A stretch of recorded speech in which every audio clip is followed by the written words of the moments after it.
Bàជំរាបសួរក៏ដូចជាសួស្តីពុកម៉ែបងប្អូនរីករាយនៅtrongសប្តាហ៍ថ្មីសប្តាហ៍នេះនាំបងប្អូនមកទស្សនានៅប្រាសាទតាព្រហ្មបងប្អូនមកមើលដើមឈើដែលល្បីនៅក្នុងកុនហូលីវូដបងប្អូន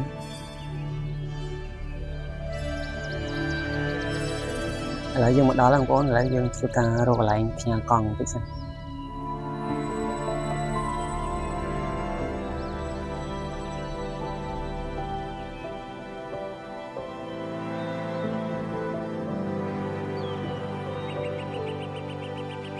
ឥឡូវយើងផ្ញើកង់រួចរាល់ហើយបងប្អូនចឹងយើងធ្វើដំណើរចូលទៅក្នុងប្រាសាទរបស់គ្នាបងប្អូនតែមុននឹងធ្វើការចូលទៅគឺយើងមកមើលផែនទីទៀតបងប្អូនដើម្បីទៅឲ្យត្រូវគោលដៅកុំឲ្យដើរខុសគោលដៅបងប្អូនឥឡូវយើងមកដល់ប្រាសាទហើយបងប្អូននៅប្រាសាទតាព្រហ្មអ្វីដែលទាក់ទាញទេសចរជាងគេបងប្អូនគឺដើមឈើដែលដុះនៅពីលើប្រាសាទ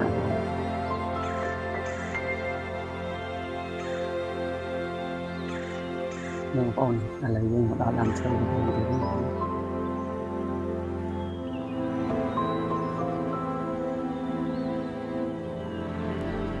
ចំណែកខាងនេះគឺជាចម្លាក់រូបដៃសើបងប្អូនចឹងដល់កន្លែងនេះគឺចាប់អារម្មណ៍កន្លែងនេះវិញហើយសំឡេងរបស់ខ្ញុំក៏ចាប់អារម្មណ៍កន្លែងនេះហើយកន្លែងនេះខ្ញុំមកមើលកាលពីមុនហ្នឹងតែបានថតទុកបងប្អូន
នេះពុកម៉ែបងប្អូននេះជាដើមឈើ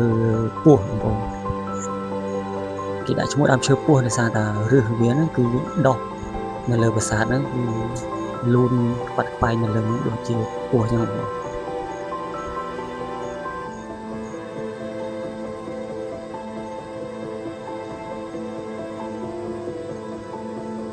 ឥឡូវយើងបានមកដល់ដើមឈើដែលល្បីជាងគេនៅប្រាសាទតាព្រហ្មហ្នឹងបងប្អូន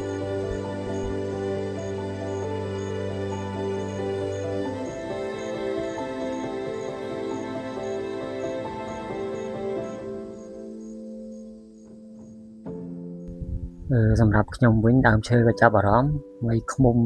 ដែលនៅលើដើមឈើហ្នឹងក៏ចាប់អារម្មណ៍ដែរបងប្អូនអើយខ្ញុំច្រើនណាស់មិនក្រោម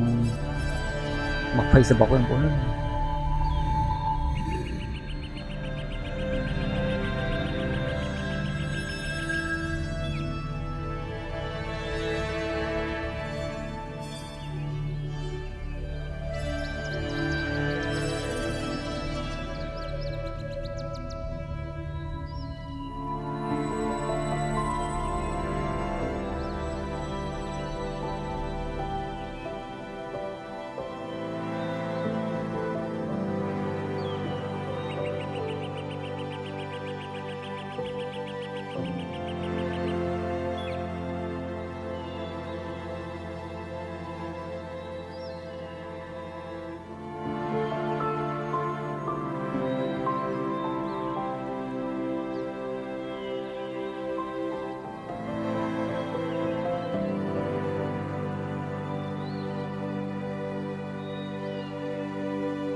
ដើរមើលប្រាសាទដើរស្ដាប់សំឡេងឃ្មុំក្រេបផ្កាអំពិលដើរបងប្អូន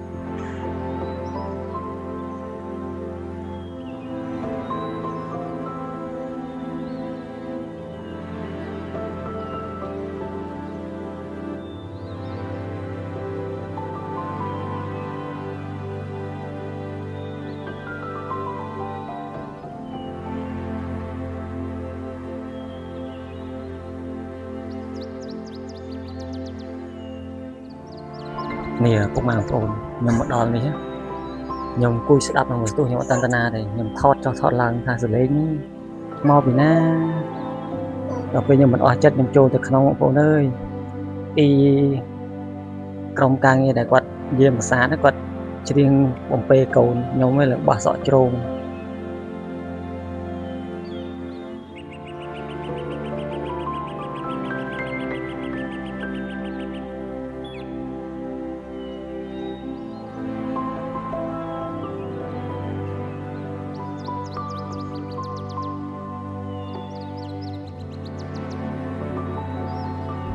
ឥឡូវយើងចប់ការទស្សនាពុកម៉ែបងប្អូន